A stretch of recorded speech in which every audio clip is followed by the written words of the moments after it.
Bonjour à tous, aujourd'hui nous allons parler de la légende du cavalier sans tête. Il s'agit d'une nouvelle de Washington Irving publiée en 1820.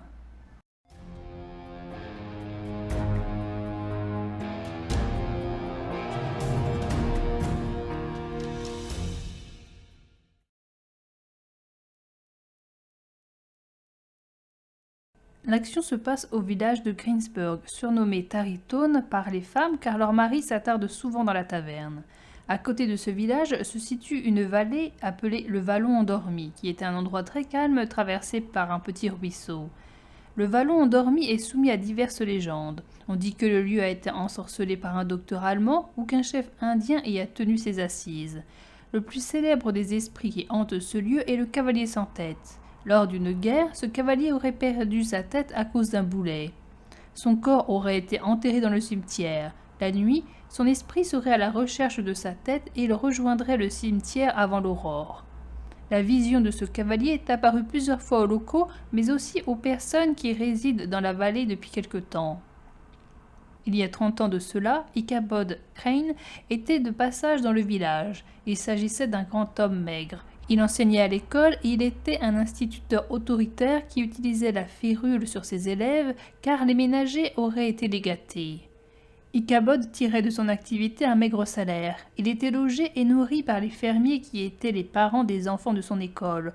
En échange, Ichabod donnait occasionnellement un coup de main aux fermiers ou s'occupait des enfants. Ichabod changeait souvent de lieu d'habitation en allant d'une ferme à l'autre.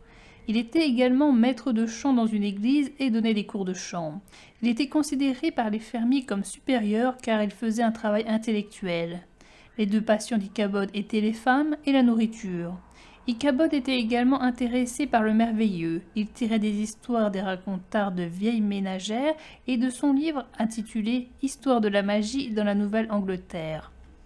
C'était un plaisir pour lui d'écouter ces histoires, mais quand venait le moment de rentrer seul chez lui le soir, il prenait peur.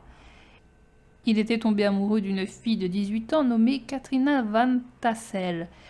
Elle était la fille d'un riche fermier hollandais nommé Balthus van Tassel.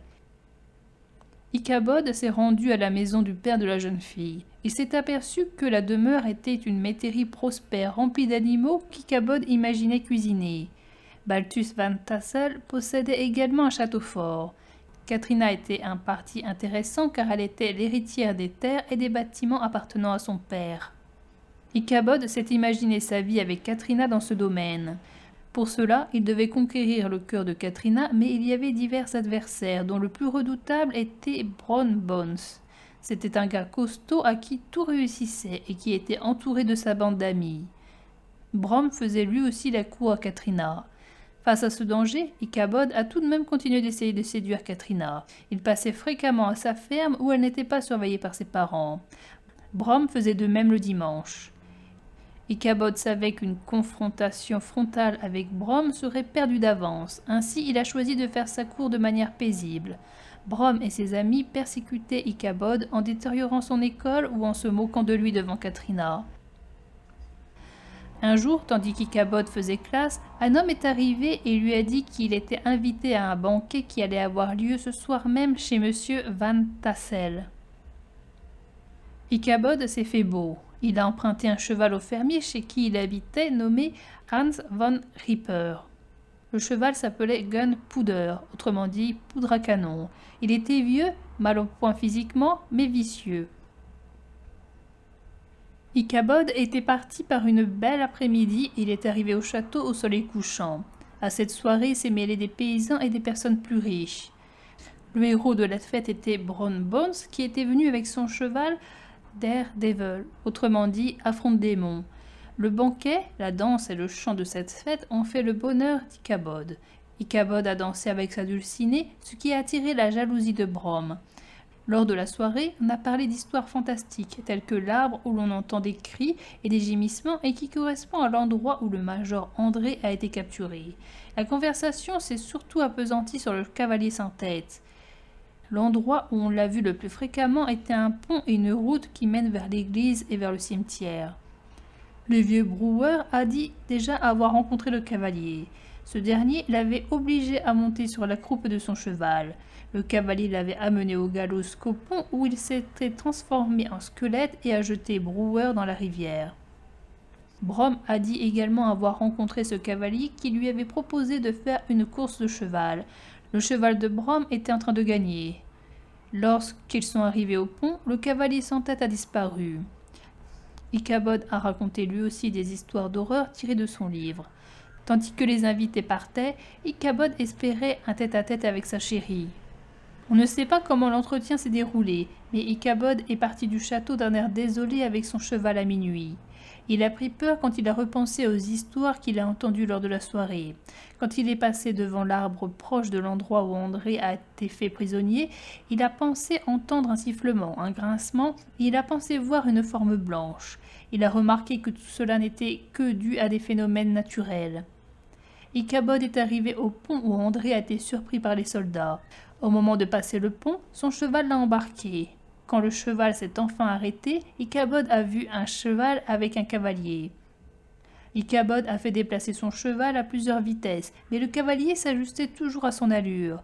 Quand Ichabod a fait grimper un monticule à son cheval, il s'est aperçu que le cavalier n'avait pas de tête et que sa tête se trouvait sur le pommeau de la selle. Le cheval s'est remis à embarquer Ichabod pour se diriger vers le pont qui précède l'église.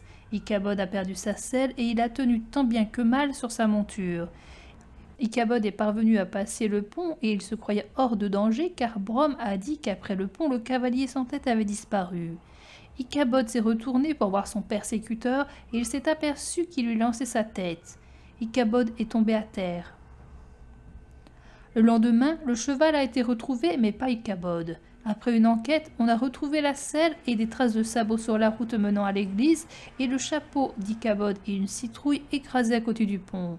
Le corps d'Ichabod n'a pas été retrouvé. On a pensé qu'il avait été enlevé par le cavalier sans tête. Un paysan a raconté qu'Ichabod était encore vivant, qu'il s'était installé ailleurs après sa peur du cavalier sans tête, sa peur d'Hans van Ripper à propos de la selle perdue et suite au refus de Katrina. Il serait devenu un homme politique et il aurait été nommé juge. Brom s'est marié à Katrina. Il y a des chances pour que le cavalier sans tête ait été Brom. Qui a tué Ichabod? Premièrement, cela peut être le cavalier sans tête. Ichabod a vu dans la vallée que son poursuivant n'avait pas de tête. Le cavalier n'a pas répondu à sa question « Qui êtes-vous ?» chose qu'il n'aurait pas pu faire s'il n'avait pas sa tête. Le cavalier est dans les lieux dans lesquels il a l'habitude d'errer la nuit. Le cheval d'Ichabod a peur et il se conduit étrangement, alors qu'il n'y a pas eu de problème à l'aller. Cette nervosité nouvelle est peut-être due à un événement surnaturel. Cependant, c'est la première fois que le cavalier attaque quelqu'un. On dit que le cavalier erre car il est à la recherche de sa tête. On se demande pourquoi le cavalier prendrait-il le risque d'abîmer la tête d'Ichabod avec une citrouille s'il veut la récupérer, surtout qu'il avait déjà une tête sur sa selle. Et enfin, le cavalier sans tête passe le pont alors que dans les histoires du vieux Brewer et de Brom, il ne le dépasse pas. L'attaquant peut être un autre être hors norme puisque les créatures surnaturelles sont fréquentes dans la région. Le coupable peut être Brom. C'est un rival dans le corps de Katrina. Brom connaît l'histoire du cavalier sans tête puisqu'il l'a entendu lors de la soirée. Lui-même a raconté une histoire à son propos. Il est possible que Brom ait pu se documenter sur le cavalier et ait voulu raconter son histoire pour effrayer d'avance Ichabod. Le cheval de Brom a des vices, mais Brom sait le maîtriser. Dans la course-poursuite, le cavalier sans tête parvient à bien maîtriser son cheval, contrairement à Ichabod. La corpulence du fantôme est la même que celle de Brom. Ce sont deux individus costauds. Il y a des chances pour qu'Ichabod et Brom aient quitté la fête au même moment. Il est donc normal qu'ils aient été tous les deux dans la vallée en même temps. Puisqu'Ichabod a eu un entretien en tête-à-tête avec sa dulcinée, il est possible que Brom n'ait pas été au courant du refus de la demoiselle et qu'il ait voulu se venger d'Ichabod qui avait passé un bon moment à danser avec elle. Brom rit quand on lui parle de la citrouille. Brom a bien pu ramasser la citrouille car sur le chemin de l'allée, Ichabod en mentionne. Le cavalier sait où il va. C'est donc un natif ou une personne qui vit ici depuis longtemps. Ichabod était peut-être bien plus dans le cœur de Katrina qu'on ne le croit et qu'Ichabod le croit. Sinon pourquoi Brom se donnerait tant de mal pour mettre en désordre la classe d'un homme qui n'a aucune chance auprès de l'élu de son cœur? Brom a dit qu'il plierait en deux le maître d'école et le placerait sur un rayon de sa classe. Le fantôme d'Ichabod se trouve dans l'école. Ichabod est sorti avec un bonnet de laine. Or, plus tard, on retrouve non un bonnet, mais un chapeau. Brom avait l'habitude de porter des chapeaux. Brom n'a pas l'habitude de nuire seul. Or, le cavalier était seul. Le coupable pourrait être aussi un de ses élèves. Habillé en adulte, on aurait pu ne pas voir sa tête. Cela aurait été une vengeance envers ce maître qui les rudoyait sévèrement. Un autre coupable potentiel est Hans van Ripper. Ce dernier savait où Ichabod allait puisqu'il lui a prêté son cheval. Hans a pu volontairement lui donner un mauvais cheval pour qu'il soit sûr de gagner la course-poursuite. Hans est le liquidateur de la succession. Hans était autrefois un bon cavalier. Hans voit l'éducation d'un mauvais œil. Il ne mettra plus ses enfants à l'école après la disparition d'Ichabod. Hans connaît bien les habitudes d'Ichabod car il habite chez lui. Hans est un être irascible, plein de colère. Il est aussi vicieux que son cheval. Hans est le premier à s'inquiéter du sort d'Ichabod alors que ses élèves ne font rien près de l'école. Hans brûle les livres d'Ichabod et le poème qu'il avait commencé à écrire pour Katrina. S'il brûle le livre d'histoire surnaturelle, c'est peut-être car elle ne l'intéresse pas, car il sait que le cavalier sans tête est lui-même. Hans aurait pu être jaloux de la relation qu'Ichabod avait avec les enfants. Même si Ichabod battait ses élèves, il lui arrivait de passer du temps avec eux une fois l'école finie. Le poème brûlé pourrait montrer que Hans aimait Katrina, ou qu'il était ami avec Brom et qu'il a voulu lui rendre un service. Cependant, si Hans l'avait tué, il lui aurait fouillé les poches et aurait trouvé son salaire qu'il n'a pas pu obtenir. Il se peut que la coupable soit Katrina elle-même. Elle vient sûrement de refuser Ichabod. Ichabod était très collant avec elle. En lui faisant peur, elle aurait pu s'en défaire. Katrina est la fille de l'investigateur de la soirée.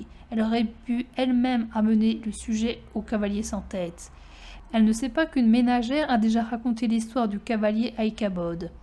Katrina n'est pas surveillée par ses parents. Elle aurait pu ainsi s'éclipser, et ce beaucoup plus facilement que Brom qui est accompagné de ses amis. On ne connaît pas son niveau en équitation, mais il est peu probable qu'une fille puisse soulever le poids d'une citrouille et la jeter d'aussi loin. Le changement de comportement de Katrina est peut-être la cause de menaces qu'elle aurait reçues. Il est possible qu'il n'y ait pas qu'un meurtrier, mais plusieurs. La seconde question que l'on peut se poser est « Ichabod est-il mort ?» Une des réponses apportées est que non, car un paysan dit l'avoir vu plusieurs années plus tard dans un autre lieu.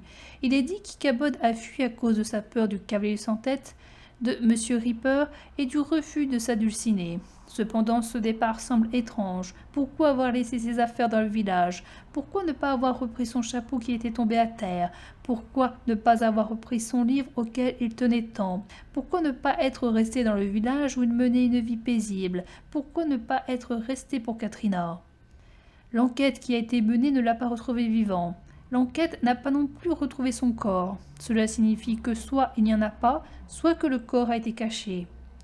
L'histoire d'Ichabod finit au moment où il reçoit quelque chose sur lui. Ichabod dit voir une tête. Or, le lendemain, on voit une citrouille.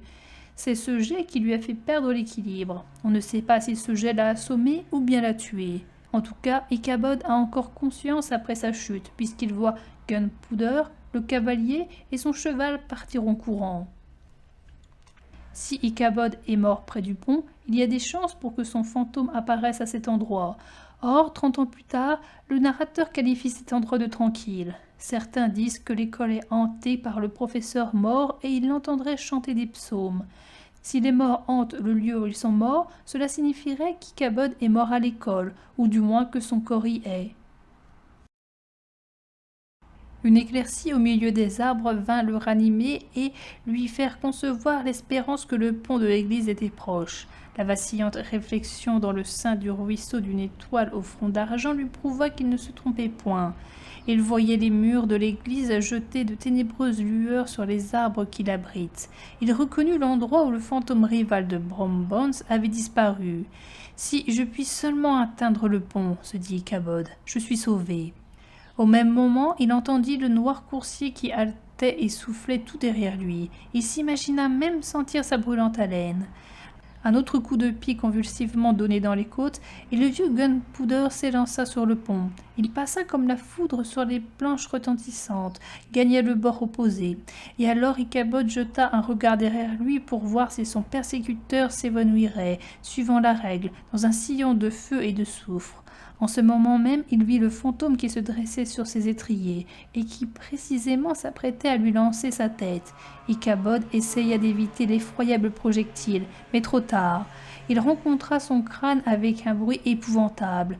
Il fut renversé tout de son long dans la poussière, et Gunpowder, le coursier noir et le cavalier fantôme passèrent près de lui comme un tourbillon.